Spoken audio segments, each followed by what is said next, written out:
밤이 깊은 병실 안은 차가운 공기와 희미한 등불, 그리고 옅은 소독약 냄새로 가득했습니다. 규칙적으로 울리는 기계 소리만이 텅 빈 공간의 정막을 깨고 있었습니다. 72살의 박진우 어르신은 링거 줄이 연결된 앙상한 팔로 낡은 손전화기를 힘겹게 들고 있었습니다. 가쁜 숨을 몰아쉴 때마다 뼈만 남은 가슴이 희미하게 오르내렸고, 그의 시선은 전화기 화면의 작은 네모 안에 고정되어 있었습니다.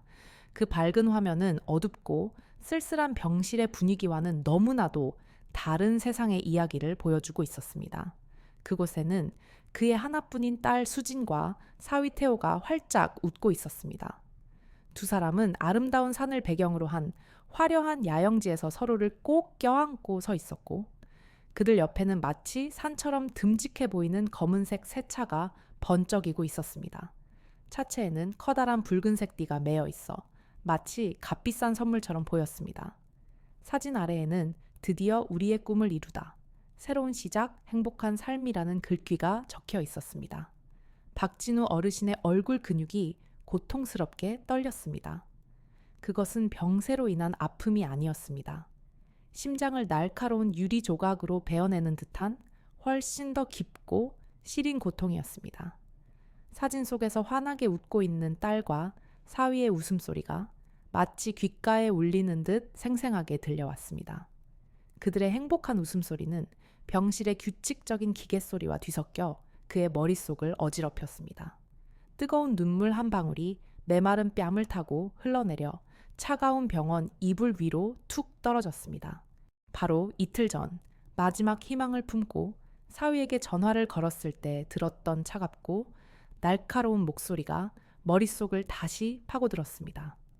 아버님, 저희가 지금 1,500만 원이라는 큰돈이 어디 있겠습니까? 시작했던 일이 잘 안 풀려서 저희도 빚더미에 앉아 있습니다. 연세도 있으신데 수술은 몸에 무리가 갈 수 있으니 집에서 좋은 약초라도 다려 드시면서 푹 쉬시는 게 더 나을 겁니다. 그 말은 마치 걱정하는 듯 들렸지만 그 속에는 한치의 온기도 느껴지지 않았습니다. 그렇게 전화는 끊어졌습니다. 자신의 목숨이 걸린 수술비 1,500만 원이 없다고 말하던 그들이었습니다. 그런데 불과 이틀 만에 그들은 수술비의 몇 배나 되는 값비싼 새 차를 자랑하며 웃고 있었습니다. 박진우 어르신은 그제야 모든 것을 깨달았습니다. 돈이 없었던 것이 아니었습니다. 그들에게는 아비의 목숨보다 반짝이는 새 차와 주말의 호화로운 휴식이 훨씬 더 중요했던 것입니다. 평생을 바쳐 홀로 키운 딸에게 그는 이제 그저 낡고 귀찮은 짐일 뿐이었습니다. 세상이 무너져 내리는 듯한 절망감이 그의 온몸을 덮쳤습니다. 하지만 그때 박진우 어르신은 아직 모르고 있었습니다. 자신의 낡은 작업실, 바로 그 발밑에 모든 것을 뒤바꿀 수 있는 귀한 보물이 먼지를 뒤집어 쓴 채 잠들어 있다는 것을 말입니다. 그리고 진짜 충격적인 반전은 자신이 아니라 바로 자신을 버린 그들을 기다리고 있다는 사실을 말입니다. 안녕하세요, 여러분. 이 가슴 아픈 이야기가 어떻게 전개될지 궁금하시죠? 본격적인 이야기에 앞서 지금 어느 도시에서 우리 이야기를 보고 계신지 댓글로 남겨주시겠어요? 멀리서 보내주시는 여러분의 따뜻한 관심과 응원이 저희에게는 정말 큰 힘이 됩니다. 그리고 저희 이야기가 마음에 드신다면 앞으로도 좋은 이야기를 전해드릴 수 있도록 구독과 좋아요도 잊지 말고 꼭 눌러주세요. 자, 그럼 우리 주인공 박진우 어르신의 삶 속으로 다시 한번 깊이 들어가 보겠습니다. 박진우 어르신은 평생을 나무와 함께 살아온 분이었습니다. 그의 작은 집은 언제나 은은한 소나무 향기로 가득했고 집 안의 모든 가구는 그의 손을 거쳐 만들어진 것들이었습니다. 투박하지만 단단한 식탁, 정교한 무늬가 새겨진 문갑, 햇살을 받으면 따뜻한 빛을 내는 마루까지 집 안 곳곳에는 그의 땀과 세월이 깃들어 있었습니다. 젊은 시절 아내를 먼저 하늘로 보낸 뒤 그는 오직 하나뿐인 딸 수진을 바라보며 험한 세상을 버텨왔습니다. 거칠고 두꺼운 굳은 살이 박인 그의 손은 단단한 나무를 다룰 때는 무쇠처럼 강했지만 어린 딸의 머리를 쓰다듬을 때는 세상 누구보다 부드러웠습니다. 그에게 딸 수지는 평생을 바쳐 만든 가장 귀하고 소중한 작품이었습니다. 딸이 웃으면 온 세상을 얻은 듯 행복했고, 딸이 아프면 자기 살이 찢겨나가는 듯 아팠습니다. 그렇게 애지중지 키운 딸이 좋은 사람을 만나 결혼할 때 그는 집을 마련해 주느라 평생 모은 돈을 아낌없이 내어주었고, 그 후로도 늘 자식들 걱정뿐이었습니다. 그날 아침도 여느 때와 다르지 않았습니다. 박진우 어르신은 마당 한편의 작은 텃밭에서 흙을 고르고 있었습니다. 따스한 햇살을 받으며 허리를 펴는 순간 갑자기 가슴을 쥐어짜는 듯한 극심한 통증이 찾아왔습니다. 숨이 턱 막히고 눈앞이 캄캄해지면서 그는 그대로 정신을 잃고 쓰러졌습니다. 다행히 담 너머 이웃이 그를 발견하고 급히 병원으로 옮겼습니다. 몇 시간 뒤 하얀 병실 천장을 보며 눈을 뜬 그에게 의사는 무거운 표정으로 다가와 말했습니다. 어르신, 검사 결과가 좋지 않습니다. 심장으로 피를 내보내는 문이 돌처럼 딱딱하게 굳어서 제 역할을 거의 못하고 있습니다.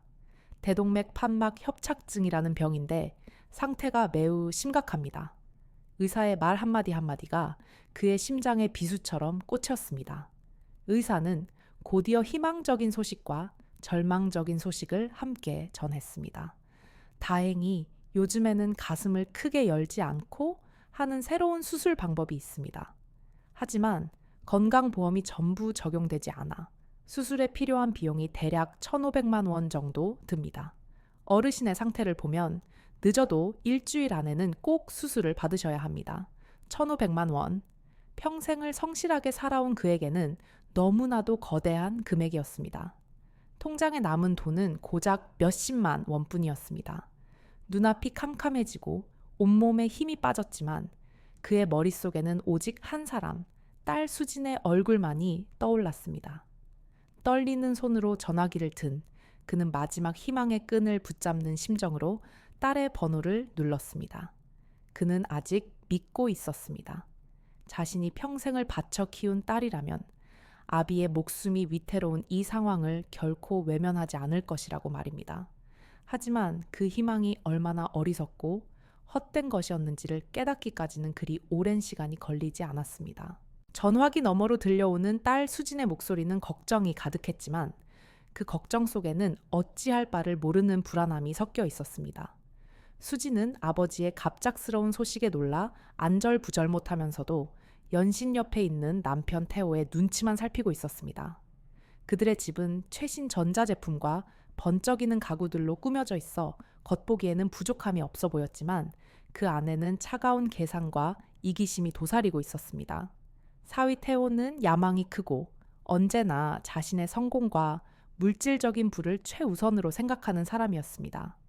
그에게 장인은 그저 아내의 가족일 뿐 자신의 인생 계획에 조금이라도 방해가 되는 존재는 귀찮고 거추장스러울 따름이었습니다. 반면 딸 수지는 마음은 여렸지만 성격이 우유부단하여 늘 강한 남편의 의견에 휘둘리는 사람이었습니다. 아버지에 대한 죄송함과 남편에 대한 두려움 사이에서 그녀는 이러지도 저러지도 못하고 있었습니다. 아버지가 수술비로 1,500만 원이 필요하다는 말을 듣자마자 태호는 들고 있던 서류판을 신경질적으로 탁 내려놓았습니다. 그는 수진의 손에서 전화기를 거의 빼앗다시피 가져가서는 목소리를 깔고 말했습니다. 아버님, 저희가 지난번에 말씀드리지 않았습니까? 제가 하던 일이 잘못되어서 지금 빚 갚기도 벅찬 상황입니다. 저희도 하루하루가 전쟁입니다. 그런 큰 돈은 저희에게 없습니다.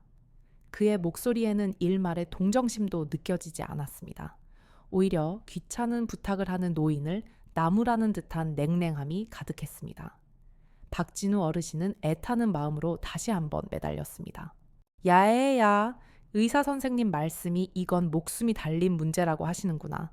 제발 어떻게든 방법을 좀 찾아주면 안 되겠니? 하지만 태호는 그 말을 가차없이 잘라버렸습니다. 요즘 의사 선생님들 말 다 믿으면 안 됩니다. 괜히 겁줘서 돈 쓰게 만들려는 속셈이지요. 저희도 정말 힘듭니다. 몸조리 잘하시고 이만 끊겠습니다. 뚝, 이 전화가 끊어지는 소리는 박진우 어르신의 마지막 희망이 부서지는 소리 같았습니다. 태호는 아무 일 없다는 듯 다시 서류판을 집어들었고 수지는 남편을 원망스러운 눈빛으로 쳐다보았지만 끝내 아무 말도 하지 못했습니다. 그녀는 그저 입술만 깨물 뿐이었습니다.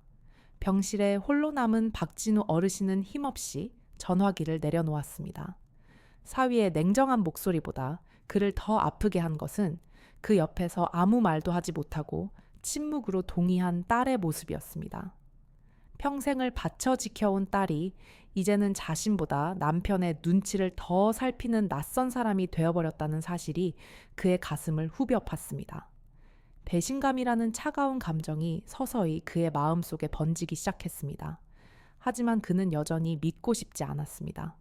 잠시 형편이 어려워 그러는 것일 뿐 딸의 진심은 아닐 것이라고 애써 스스로를 위로했습니다. 그러나 그 작은 믿음마저 산산조각 나는 데는 그리 오랜 시간이 걸리지 않았습니다. 며칠이 흐르는 동안 박진우 어르신의 몸은 눈에 띄게 쇠약해졌습니다. 숨을 쉴 때마다 쇳소리가 났고 가만히 누워만 있어도 가슴에 무거운 돌덩이를 얹은 듯 답답했습니다. 창백해진 얼굴과 움푹 들어간 눈은 그의 남은 시간이 얼마 없음을 말해주고 있었습니다. 하지만 그는 포기할 수 없었습니다. 어떻게든 살아남아 딸의 얼굴을 한 번이라도 더 보고 싶었습니다. 그는 마지막 남은 힘을 쥐어짜 어떻게든 돈을 마련해 보려 애썼습니다. 평생을 일군 집을 담보로 돈을 빌리기 위해 은행 몇 군데에 연락을 취했지만 나이가 많고 정해진 벌이가 없다는 이유로 번번이 거절당했습니다. 젊은 시절부터 손때 묻혀가며 아껴왔던 귀한 연장들을 팔아보려고 수소문도 해봤지만 수술비에는 턱없이 부족한 푼돈만을 제시받을 뿐이었습니다. 절망적인 상황 속에서 그는 다시 한번 딸에게 전화를 걸었습니다.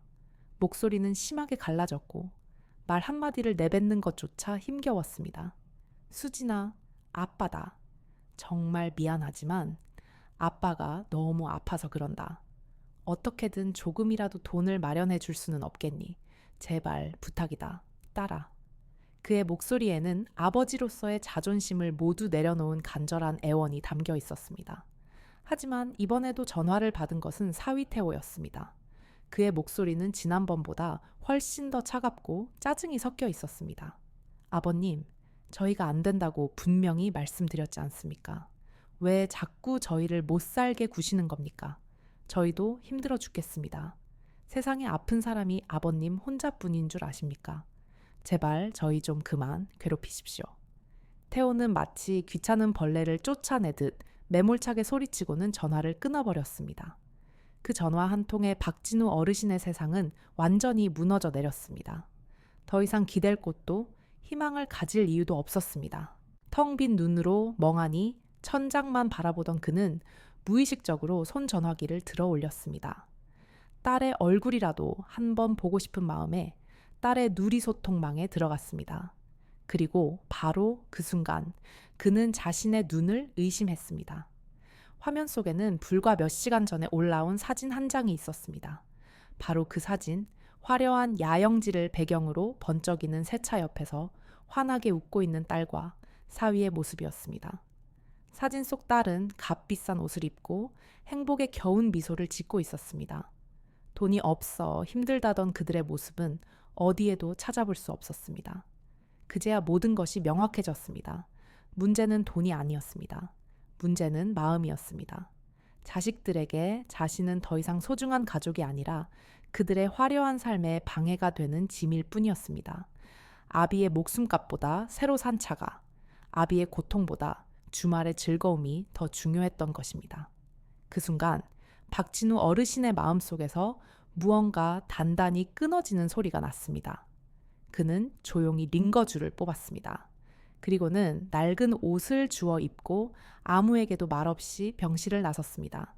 그는 자신의 손으로 지은 집에서 자신의 삶을 조용히 마감하기로 결심했습니다. 집으로 돌아온 박진우 어르신은 며칠 동안 아무것도 하지 않고 멍하니 앉아만 있었습니다.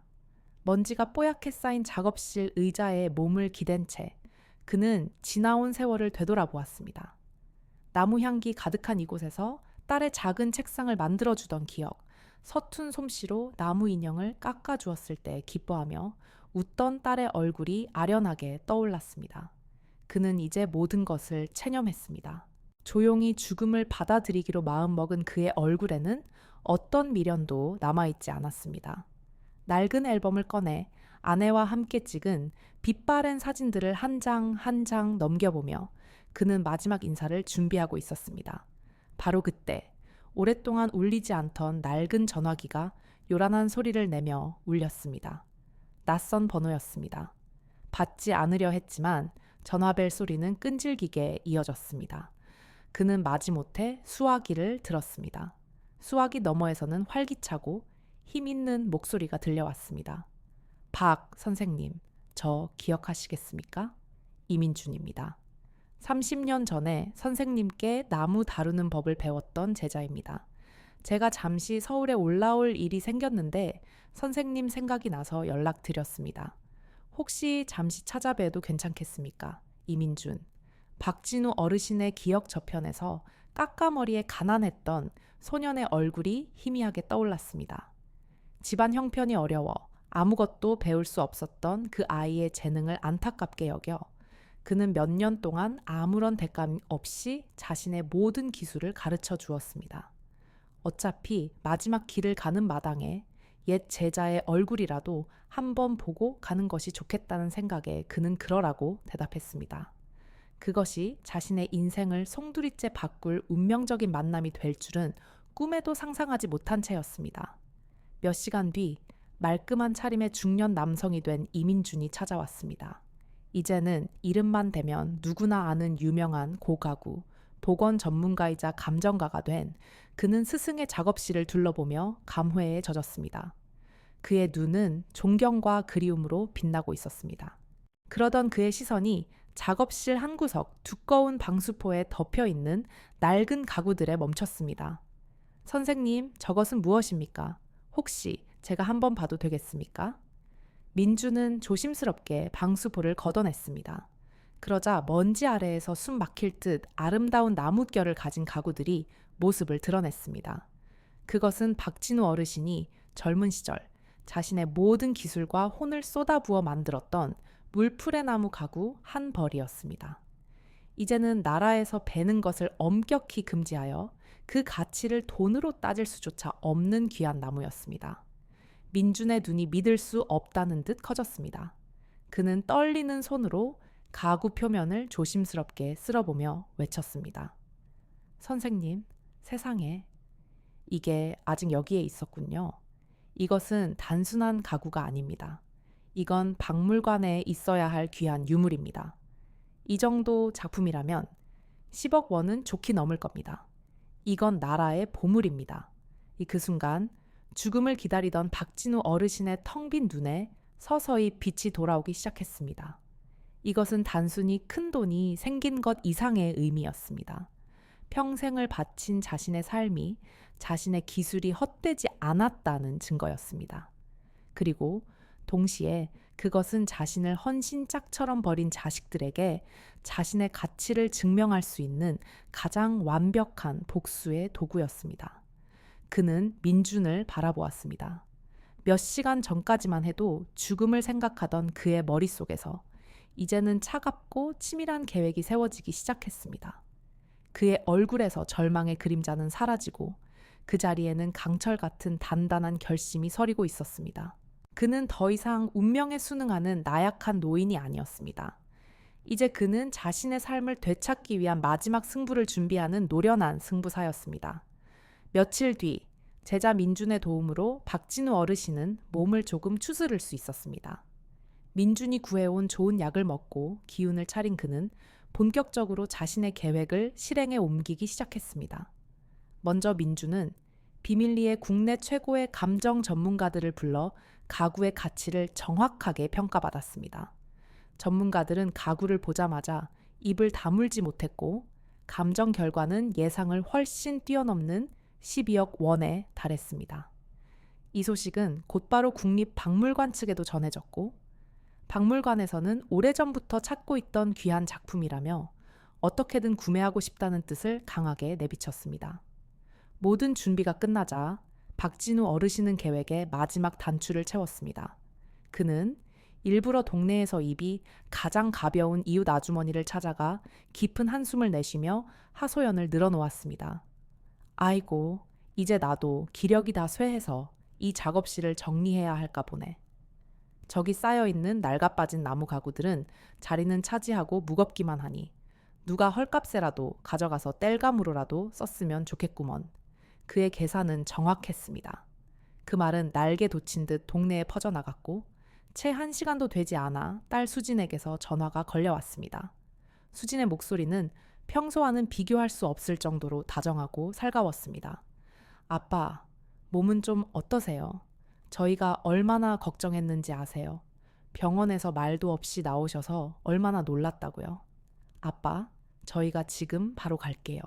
작업실 정리하는 거 저희가 다 도와드릴게요.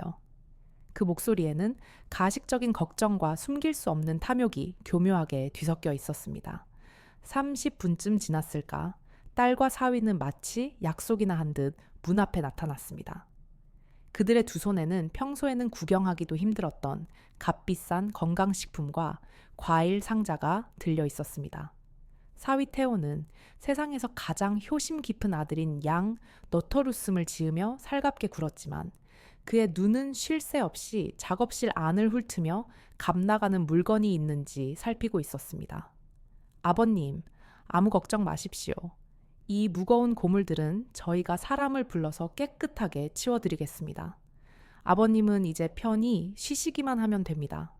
이 모든 게 다 아버님 건강을 위한 일 아니겠습니까? 태호는 마치 큰 선심이라도 쓰는 것처럼 말했습니다. 박진우 어르신은 그들의 위선적인 행동을 말없이 지켜보았습니다. 자신의 목숨값 1,500만 원은 아까워 외면했던 자들이 이제는 쓸모없어 보이는 낡은 가구, 몇 점에 눈이 멀어 달려든 모습이 가소롭기 짝이 없었습니다.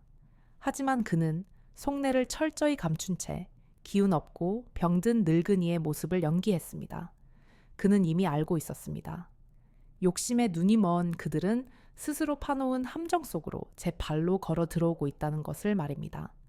이제 덫을 놓고 먹잇감을 유인했으니 남은 것은 결정적인 순간에 덫을 내리쳐 숨통을 끊는 일뿐이었습니다. 그의 얼굴에는 차가운 미소가 희미하게 스쳐 지나갔습니다. 모든 것은 그의 계획대로 완벽하게 흘러가고 있었습니다. 다음 날 아침이 밝자마자 박진우 어르신의 집 앞에는 커다란 짐차가 멈춰 섰습니다. 사위 태호는 마치 자기 물건이라도 되는 양 거들먹거리며 일꾼들에게 손짓으로 이리저리 명령을 내리고 있었습니다. 딸 수지는 혹시라도 아버지가 마음을 바꿀세라 옆에서 안절부절 못하며 그의 눈치를 살폈습니다. 일꾼들이 작업실로 들어가 가장 크고 묵직해 보이는 장롱을 드러내려 할 때였습니다.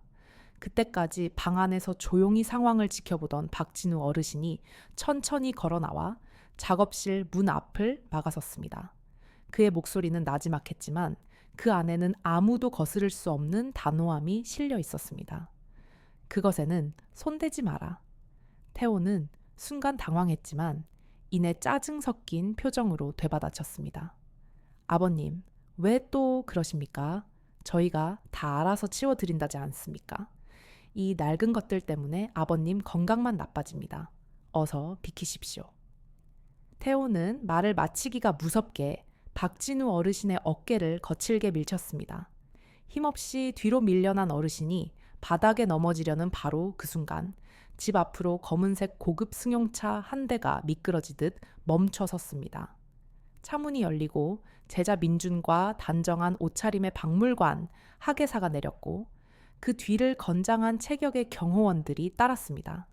민준은 넘어진 스승을 보자마자 쏜살같이 달려와 부축하며 분노에 찬 목소리로 외쳤습니다. 지금 여기서 무슨 짓들입니까? 당장 그 손 놓지 못합니까?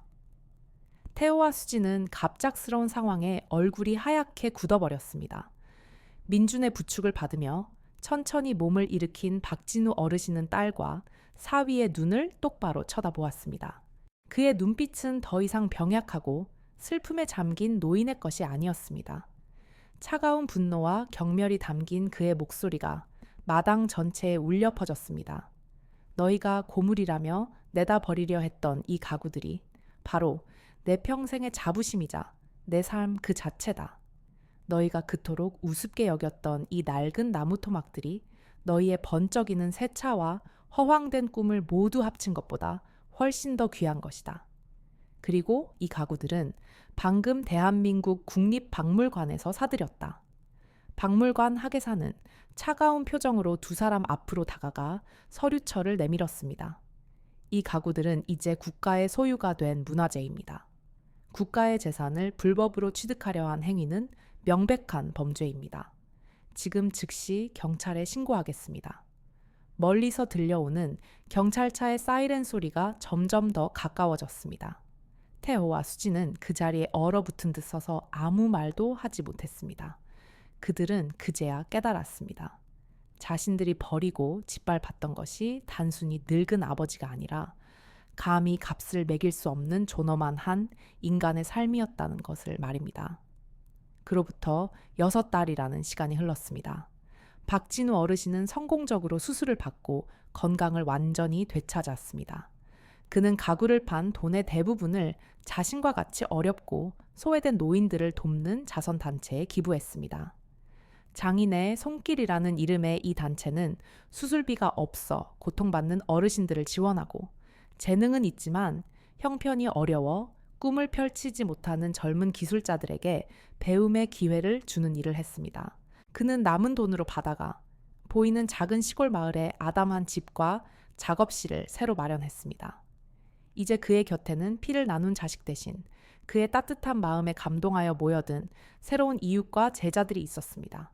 그는 매일 아침 햇살이 가득 들어오는 새 작업실에서 어린 아이들에게 나무 깎는 법을 가르쳤습니다. 아이들의 서툰 손에서 나무 조각이 귀여운 동물 모양으로 변해갈 때마다 그의 얼굴에는 진정한 행복의 미소가 피어났습니다. 그는 마침내 깨달았습니다. 진정한 가족은 핏줄로 이어지는 것이 아니라 마음과 마음으로 이어진다는 것을 말입니다.